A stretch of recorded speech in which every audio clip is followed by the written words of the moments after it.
of the day comes from Bill Maher's Club Random podcast, where he clashed with Neil deGrasse Tyson over wokeism. Tyson brought up how Maher no longer performs on college campuses, asking if Maher was writing off an entire generation by refusing to change his act. Maher was having none of that from this inflated sack of pompous. Roll it. So why is it their fault and not your fault? Surely there's a portfolio of jokes that would still work on a college campus. Surely.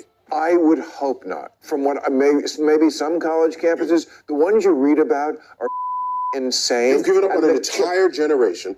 I have given up on any place that doesn't even remotely attempt to believe in free speech and thinks that anything that they hear that they don't like, that they don't agree with, is violence. These people are nuts, and you should be calling them out. Somebody like you, who has standing with kids, you're doing what parents do. You're taking the path of least resistance, and therefore hurting the kids and yourself. Parents ruin both their lives. They ruin their spoiled kids' lives, and they ruin their own lives because the kids rule the roost. So that's what you're doing on a national level. Yeah. Guy, you know what? I think he nails it, but I felt like he didn't go far enough because Neil deGrasse Tyson, he's a nerd that finally found status, and he can't let it go. He always wanted to be cool. So his way of being cool is basically bowing down to the woke, and Maher is basically calling him on it. Yeah, and I've been finding myself rooting for Bill Maher more and more recently, which is an odd feeling. I'm getting more used to it over the last couple of years, but in this matchup, it's easy. Yeah. Like, Bill Maher, for sure, and to scold him to his face that way was satisfying. And I guess the demand is that Bill Maher must change his act in order to be welcome on these campuses and not offend people. I think I'm not a comedian, you guys are. I feel like it's like a principled thing. A principled thing not to give up your act to satisfy these little tyrant blowhards. So Maher is like both, I think, mad about this. He seems quite angry about it, but he's standing up for something that matters a lot. So I think some colleges that are willing and eager even to have their students open their minds and maybe laugh a little bit and maybe even learn something, they should go out of their way to invite Maher and change nothing. Just come and do what you would do anywhere else. Yeah. He's, what do you make of this? I felt like he nailed it. It feels like on that side of the world, the liberal world, the adults have left the room. Yeah. And their progeny are now Frankenstein monsters cut loose. Yeah, they are monsters, sorry. I mean, and they're inflicted on the world after they leave college. Yeah. And so, you know what's interesting? They believe in free speech until they disagree with you. So I think really what deGrasse Tyson was saying was, Bill Maher, you should go out there and do something for humanity and talk to college campuses. And Bill Maher is saying, what are you doing? Yeah. You're not challenging them. You're not standing up to how they think. You're not challenging them on their lack of knowledge of history.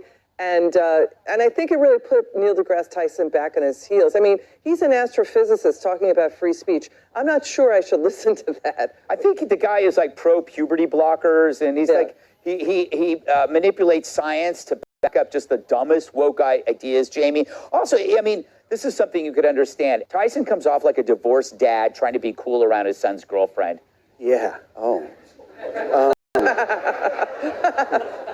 I love Bill Maher and I love this podcast, but tell me there isn't something about it that makes you feel like he doesn't know they're filming. Like, I don't know if he knows it's being recorded.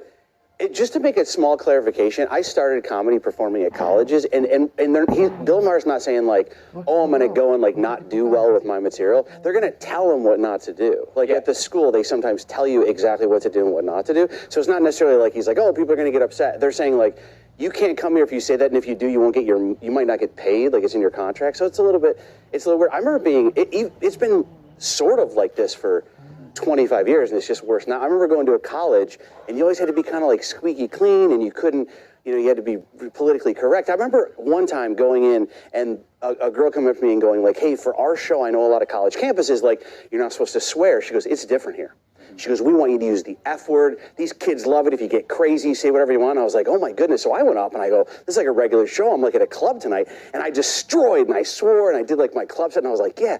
And I got off stage and there's always like a student in charge, And then there's always like an adult who's like the he comes up and he goes, great set, but you were like way dirtier than like we had thought you were going to be. And I go, I know, but like your girl told me that like this school loves that. And he goes, I have no idea who that is.